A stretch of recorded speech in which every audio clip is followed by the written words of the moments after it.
Lamp کی روشنی اس کمرے میں پھیلی تو کمرہ دکھائی دیا۔ بلینکٹ اٹھا کر ٹانگیں اوپر کرتے وہ ایزی سا ہو کر بلینکٹ خود پر بھی اور پارسا پر بھی پوری طرح ڈال کر اسے ٹھیک سے خود سے لگا گیا۔ یہ تو تھا وہ لڑکی جاگنے سے پہلے تک شیر دل کو اپنے وجود سے دور نہیں کرنے والی تھی۔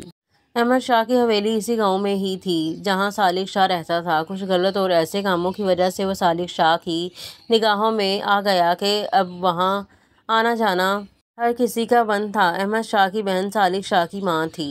صالح شاہ غداری دیکھ کر بھول جاتا تھا کہ وہ اس کا رشتہ دار تھا یا کون۔ ایسا ہی ہوا زمینوں میں ہوئے معاملات اتنے بڑھ گئے کہ احمد شاہ کا یہاں آنا اور اس کی بہن کا احمد شاہ کے ہاں جانا بند ہو گیا۔ احمد شاہ اکلوتا بیٹا شیر دل جس کو بچپن سے ہی وہ اپنے الفاظ میں زخمی کرتے آئے تھے۔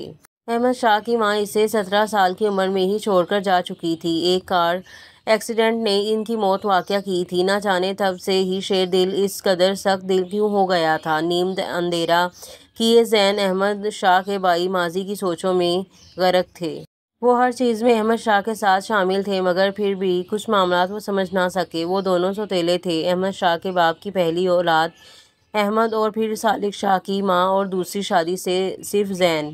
گہرا سانس بھر کر وہ اپنے پاس لیٹی بیوی کو دیکھ کر سکون بھرا سانس بھر گئے۔ روتے روتے وہ مشکل ہی سوئی تھی مگر وہ کیا کرتے، وہ اس کا شوہر تھا، وہ روک نہیں سکے اسے۔ ماں تھی تبھی ممتا بار بار سلگ سی رہی تھی۔ یہ نکاح احمد شاہ کی منتوں پر ہی تو کیا تھا۔ اگر ذرا بھی واقف ہوتے ایسا کچھ ہوگا وہ ہرگز یہ نکاح نہ کرتے۔ آنکھیں بند کرتے وہ کچھ وقت ہر حقیقت سے نظریں چرا لینا چاہتے تھے۔ کچھ ہی لمحوں میں نیند نے انہیں چاروں جانب سے گھیر لیا۔ پارسا کو سینے سے لگائے نہ جانے کب شیر دل کی آنکھ لگی جب اچانک نیند میں سے محسوس ہوا اس کے سینے پر کچھ رینگ رہا تھا اور کوئی مدھم سی پیاری سی آواز بے حد قریب سے آتی جیسے جاگنا چاہتی تھی۔ وہ اس قدر میٹھا لمحہ تھا کہ وہ زبردستی خود کو نیند میں قید کر لینا چاہتا تھا۔ اچانک ہی نیند کا حصار ٹوٹا اور اپنی آنکھیں کھول کر وہی چیز ڈھونڈنے لگا، وہ احساس جس کی وجہ سے وہ جاگا تھا۔ جب اچانک اسے پارسا کی مدھم باریک سی کامتی ہوئی آواز بے حد نزدیک سے محسوس ہوئی۔ وہ پارسا کی گردن میں چہرہ دیے گہری نیند میں تھا، آنکھوں میں نیند کی خماری تھی۔ بالوں میں ہاتھ پھیرتا وہ کچھ اوپر کو اٹھا تو دیکھتا وہ لڑکی خوف سے کانپتی آنکھیں بند کیے کچھ بڑبڑا رہی تھی۔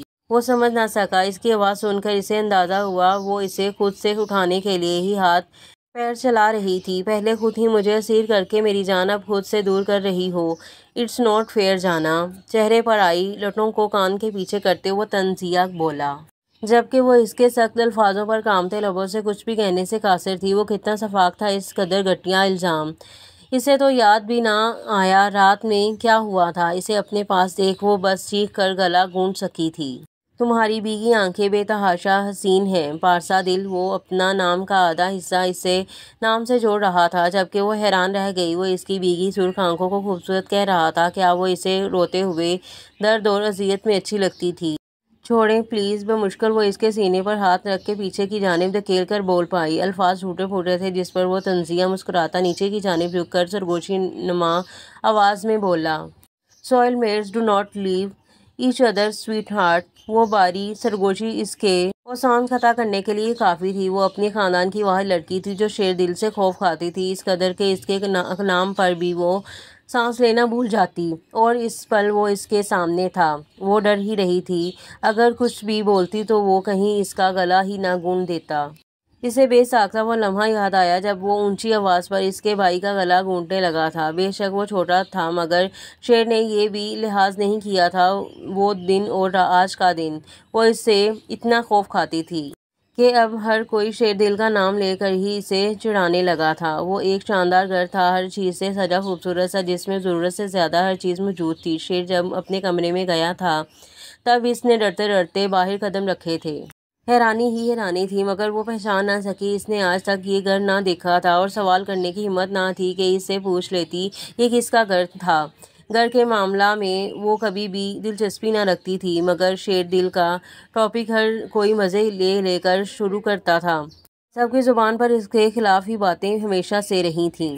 شاید اس کے تایا کی وجہ سے خوبصورت لون میں ننگے پاؤں گھاس پر چلتی وہ گزرے وقت کو یاد کرتی اس قدر مگن تھی کہ وہاں آئے شیر دل کی موجودگی کا اسے علم ہی نہ ہوا۔ بلیک ٹراؤزر اور وائٹ شرٹ پہنے، جیبوں میں ہاتھ ڈالے، وہ اپنی پراسرار نگاہیں اس لڑکی پر گاڑے کھڑا تھا جو پھولوں کے درمیان کھڑی کھوئی ہوئی سی تھی۔ اس کا کوئی بھی ضرورت کا سامان یہاں موجود نہ تھا، تبھی وہ اب تک رات والے کپڑوں میں ہی ملبوس تھی۔ سادہ سیاہ رنگ کی شلوار قمیض اس پر کافی جچ رہی تھی، پٹیالہ شلوار کے ساتھ شارٹ شرٹ جو گھٹنوں کو چھو رہی تھی۔ ایسے میں سیاہ شال جو وہ اس کے کمرے میں رکھ کر آیا تھا، اسی شال کو اوڑھے، سر پر دوپٹہ جمائے جس سے کچھ لٹیں باہر کو نکلتی اس کے چہرے کے گرد طواف کر رہی تھیں، گلابی ہونٹوں کو چباتی وہ بے چین ہوئی، جیسے اسے شیردل کی موجودگی کا احساس ہو گیا تھا۔ کئی قتل کیے ہیں، دل چاہتا ہے ایک قاتل حسینہ کی بھی جان اپنے ہاتھوں سے لوں۔ کان کے قریب ہوئی سرگوشی نے اس کے پیروں سے جیسے زمین کھینچی، قتل توڑ پھوڑ کر بولتی وہ اس کے اچانک کھینچنے پر اس کے چوڑے سینے سے جا لگی۔ شیردل کے بال نم تھے، یقیناً وہ ابھی نہا کر ہی آیا تھا۔ پارسا کا رخ اپنی جانب گھما کر وہ اس پر اپنی سرد نگاہیں گاڑ گیا۔ کر دوں؟ گلابی گال کو سہلاتے وہ جس انداز سے پوچھ رہا تھا، پارسا کو اپنے زندہ ہونے پر حیرت سی ہوئی۔ دل دھڑک بھی رہا تھا، وہ محسوس نہ کر سکی وہ کیسا پراسرار شخص تھا۔ مگر میں نے آپ کا کیا بگاڑا ہے؟ ایک بھی لفظ وہ ٹوٹ پھوٹ کے بنا ادا نہ کر پائی۔ وہ اس کی زبان کی لڑکھڑاہٹ کو محسوس کرتے ہوئے دیکھ رہا تھا۔ کسی میں اتنی جرأت ہے جو شیردل کا کچھ بگاڑ سکے، اور تم تو ہو ہی اتنی سی۔ انگلی اور انگوٹھے کے درمیان انچ بھر کا فاصلہ رکھتے وہ اس کی ہائٹ پر چوٹ کر گیا جو اس کے سینے تک آ رہی تھی۔ آپ، وہ ابھی کچھ کہتی وہ اس کے ہونٹوں پر انگلی رکھ گیا۔ ہر لفظ ٹھیک سے ادا کرو، سختی سے بول کر وہ انگلی ہٹا چکا تھا۔ آپ، پھر سے وہ لفظوں پر لڑکھڑا گئی، مگر شیر کی سخت نگاہیں اسی پر تھیں، جس کو محسوس کر وہ چپی اختیار کر گئی۔ بولو، تھوڑی سے چہرہ اوپر کرتی وہ اس کی آنکھوں میں آنکھیں گاڑ گیا، مگر وہ خوف سے گھبرا کر آنکھیں ہی بند کر گئی۔ آنکھیں کھولو۔ چہرے کو ہاتھ میں دبوچتے وہ خود پر بند باندھ کر گرفت میں سختی لانے سے خود کو روک گیا۔ آپ مجھے یہاں کیوں لائے ہیں؟ بولتے بولتے وہ اسے ڈر اور خوف سے دوبارہ پھر بھی لڑکھڑا گئی۔ جان لینی ہے تمہاری؟ کمر کے گرد نامحسوس طریقہ سے بازو باندھتا وہ اس کے چہرے کے تاثرات دیکھنے لگا۔ اس کا چہرہ خوف سے سرخ تھا اور کئی پسینے کی بوندیں پیشانی پہ عیاں تھیں۔ سردی کے موسم میں بھی پسینہ، یقیناً وہ ڈر اور خوف کے زیر اثر تھی۔ تبھی اس ریشم سی لڑکی کے گرد گرفت مضبوط کرتا وہ اسے جتلا گیا۔ اب ابھی اس نے آنکھیں نہ کھولیں تو وہ کچھ ضرور کر جاتا، مگر وہ تو اس شخص کے سامنے بولنا بھول جاتی تھی۔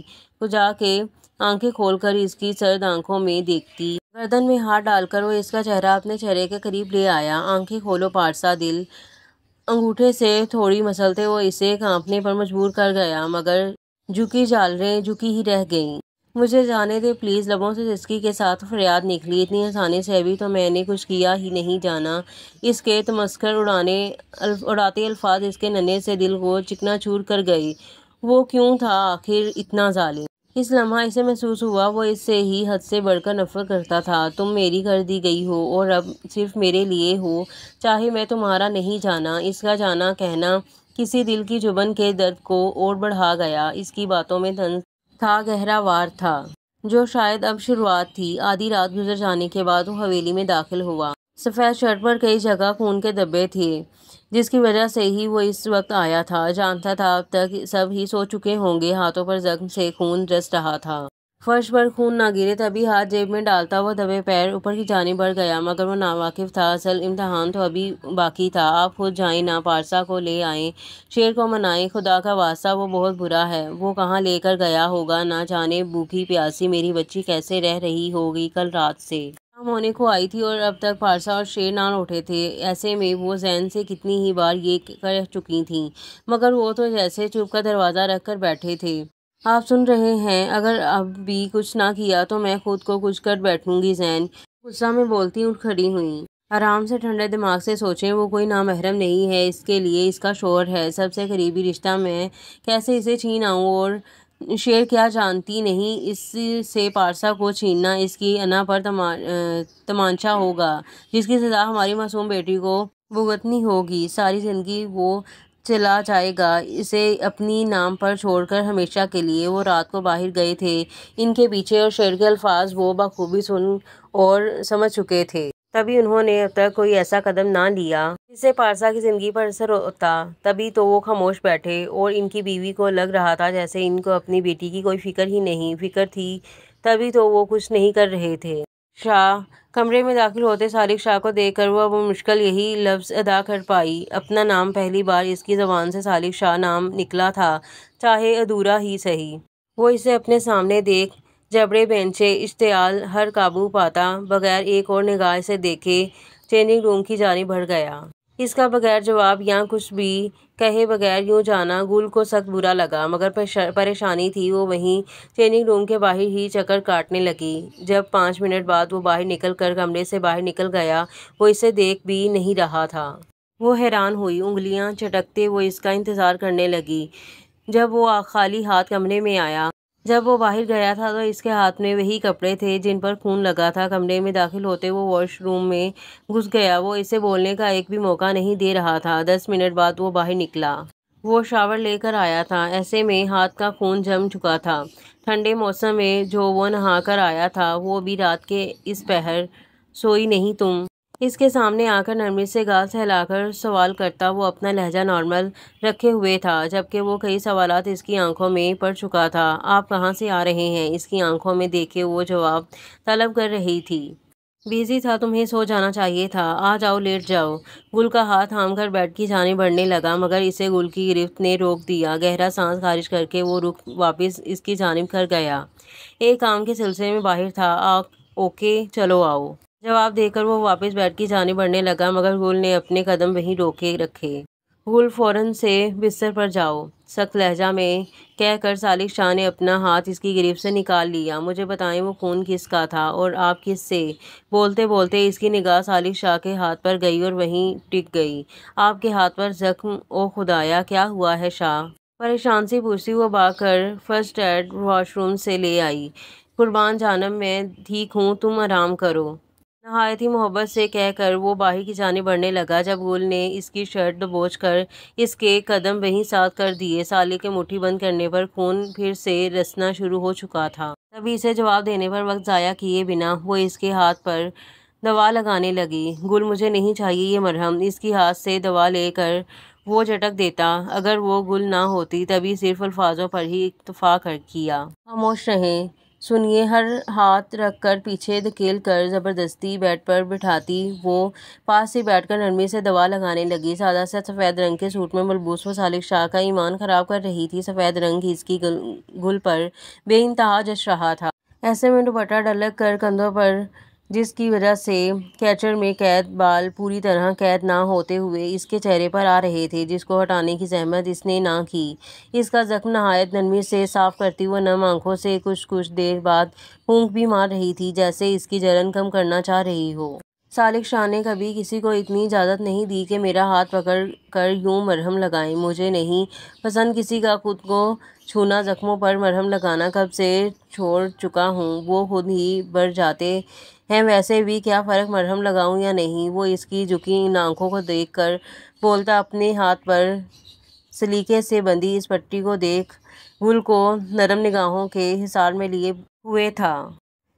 تو پھر مجھے کیوں دوا کے لیے ہسپتال لے کر گئے تھے؟ وہ اس کی بات پر حیران نہ ہوا، بس اسے اب واپس اپنے قریب آتے دیکھ رہا تھا، جو ہاتھ میں پین کلر اور پانی کا گلاس پکڑے لے کر آئی تھی۔ کیونکہ تمہارا سانس لینا محبت ہے شاہ کی۔ ہونٹوں کے قریب بوسہ دے کر وہ اسے شوک کر گیا۔ شاہ دوائی؟ اسے بالکونی میں جاتا دیکھ وہ خود پر قابو پا کر لڑکھڑا کر بولی، میری دوا تم ہو؟ وہ نہ جانے کن نظروں سے اسے دیکھ رہا تھا۔ گل سے نظریں اٹھانا مشکل ہو گیا۔ آنکھوں میں دیوانگی کی لپک لیے اسے دیکھ کر وہ واپس اس کے قریب آیا۔ وہ یوں اس کے قریب آنے پر 2 قدم پیچھے ہو گئی، مگر وہ 2 قدم کی دوری پر ہی رک گیا۔ ہاتھ بڑھا کر دوا لی اور جا کر ڈسٹ بن میں ڈال دی۔ پانی کا گلاس لے کر ٹیبل پر رکھتا وہ ہونٹ کو نہ دبا کر مسکراہٹ روک گیا۔ وہ اس کی کارروائی جھکی نظروں سے دیکھ رہی تھی۔ اس حرکت کے بعد وہ شرم سے سرخ ہوتی نظر نہ اٹھا سکی۔ آپ مجھے لفظوں میں الجھانا چاہ رہے ہیں؟ اسے واپس بالکونی میں جاتے دیکھ وہ دل میں آئی بات کہہ گئی۔ شاہ قربان جانم، میں اپنی محبت میں بھی الجھا لوں گا۔ وہ دیوانگی، وہ پھر اسے انہیں نظروں سے دیکھ کر جواب دیتا باہر نکل گیا۔ جیسے اب وہاں رکتا تو شاید خود پر قابو نہ پا سکتا۔ وہ کیسا شخص تھا 2 دن میں؟ کیا اسے اس سے محبت ہو گئی تھی، یا کیا وہ اس شخص کو سمجھنے سے قاصر تھی؟ کیا آپ نے کسی کو مارا ہے؟ یہ وہ سوال تھا جس کا وہ کتنے ہی پل سے انتظار کر رہا تھا۔ بالآخر وہ بالکونی میں آ کر اس سے یہ پوچھ بیٹھی، تمہیں کیا لگتا ہے؟ بغیر اس کی جانب مڑے وہ ویسے ہی کھڑا رہا، آسمان کی جانب تکتا، جیبوں میں ہاتھ ڈالے۔ مغرور سے انداز میں وہ اسے سلگا گیا، یعنی وہ اسے سوال کر رہی تھی، وہ اسے امپورٹنس ہی نہیں دے رہا تھا۔ سلگ کر آگے بڑھتی وہ اس کا بازو اپنے ہاتھ میں دبوچتی، رخ بھی موڑ گئی، یا شاید وہ خود اس کی آسانی کے لیے اس کی جانب گھوم گیا۔ بولو، کیا لگتا ہے تمہیں؟ قاتل ہوں یا کیا؟ حصار میں پوری طرح قید کرتے ہوئے اس کا چہرہ ہاتھ میں دبوچے اس سے ہی سوال کر رہا تھا جو اپنا جواب دینے آئی تھی۔ بے ساختہ اسے اس شخص پر غصہ آیا۔ وہ کیوں ہر بار اس کے اتنا قریب آتا تھا؟ اس لمحہ وہ اس سے سوال گو تھی، ایک سوال لے کر آئی تھی۔ وہ خون، وہ زخم، مگر نہیں، وہ شخص اسے چھپانے کے لیے اپنی غربت میں اسے الجھا رہا تھا۔ اسے لگا وہ پگھل جائے گی، مگر اسے اتنا جلدی یہاں کے کسی افراد پر یقین نہیں تھا، حتیٰ کہ صالح شاہ پر جو ایک پہیلی تھا۔ دور ہو جائیں، زہر لگتی ہے آپ کی غربت مجھے، کیوں آتے ہیں میرے نزدیک؟ اس کی گرفت میں پھڑپڑاتی وہ اس کے سلگتے لمس پر تڑپ اٹھی تھی۔ تبھی سمجھ ہی نہ آیا کہ کس طرح کے سخت الفاظ وہ اس سے کہہ گئی۔ یہ بھی بھول گئی سامنے کون تھا۔ وہ صالح شاہ کے سامنے یوں بول رہی تھی، یہ جو تم روز منتیں کرتی ہو نا مجھ سے بچھڑنے کی، صالح شاہ قسم کھاتا ہے مر کر اتنا دور چلا جاؤں گا کہ ترستی رہیں گی یہ نگاہیں صالح شاہ کو نگاہ بھر کر دیکھنے کو۔ اور یہاں ایپیسوڈ کا اختتام ہوتا ہے، اور ملتے ہیں اگلے ایپیسوڈ میں۔ اللہ حافظ۔